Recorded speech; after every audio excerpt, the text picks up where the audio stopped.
Salut à tous, alors je fais cette vidéo aujourd'hui pour vous parler d'un livre que j'ai écrit en 2014 et qui s'appelle Une bonne raison de se battre. C'est de la science-fiction de type space opéra non art science. Alors qu'est-ce que ça veut dire?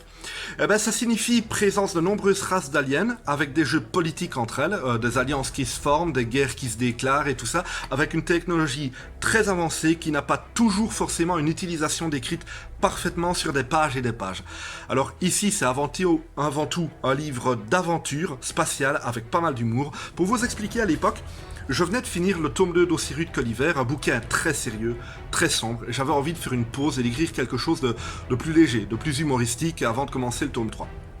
J'avais envie d'écrire de la SF depuis que j'avais découvert le jeu vidéo Mass Effect, mais j'avais pas de bonne idée, une petite touche perso qui allait faire que l'univers serait vraiment le mien, et je savais pas quoi raconter dans cet univers.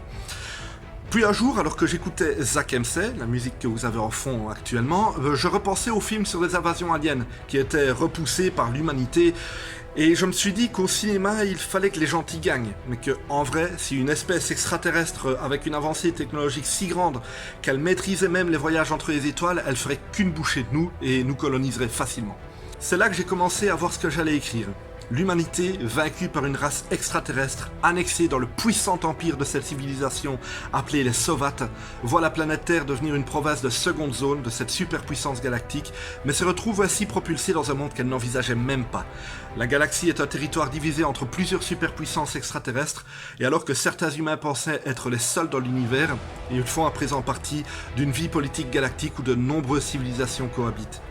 Quelques siècles plus tard, les voyages spatiaux n'ont plus de secret pour les humains qui luttent pour tenter de se faire une place dans l'Empire, alors que la situation entre les Sovats et les Darniens est de plus en plus tendue. Dans Une bonne raison de se battre, nous suivons les péripéties de Victor Saunders, un contrebandier magouilleur et véritable tête brûlée. Victime de maux de tête violents et incessants, Victor est un grand consommateur d'une drogue illicite appelée le mirage, seule substance lui permettant de faire disparaître la douleur. Mais cette prise régulière de stupéfiants en a fait un homme insouciant et inconséquent, qui ne prend que rarement les choses au sérieux et vit sa vie comme elle vient de façon égoïste, travaillant pour des cartels et autres organisations illégales. Jusqu'au jour où on lui propose une offre très bien payée, faire passer des contrats d'accords commerciaux entre un sénateur impérial et la République de Darn pour un commerce admis en territoire républicain mais totalement illégal dans l'Empire. Devant traverser la frontière alors qu'il est poursuivi par des pirates spatiaux qui volent sa peau, il va évidemment découvrir que les accords qu'il transporte sont bien plus graves que ce qu'il imaginait. Lui qui a toujours vécu pour lui-même et évité de prendre part au conflit ne le concernant pas, il pourrait découvrir que parfois, on peut trouver une bonne raison de se battre. Ici, nous avons donc une aventure spatiale épique qui va évidemment mener vers une guerre galactique. Bon, la couverture du bouquin ne le cache pas. Avec un anti-héros. Vous pouvez vous attendre à un bouquin avec beaucoup d'humour, quelques punchlines qui vont faire rire plusieurs lecteurs, mais aussi avec pas mal d'action, notamment quelques scènes assez badass, voire carrément héroïques. Ne vous y trompez pas, Victor Saunders, le héros, ça a beau être un anti-héros, il est aussi capable de prendre au sérieux ce qu'il doit l'être. Un personnage qui gagne à être connu, plus éloigné de l'archétype de l'anti-héros et plus profond de ce qu'on pourrait imaginer au premier abord.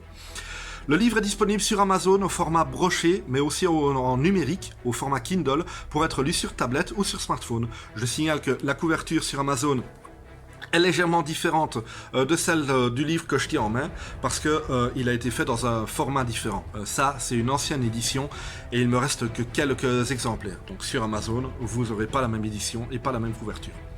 Voilà, merci à tous d'avoir regardé cette vidéo, les liens sont dans la description.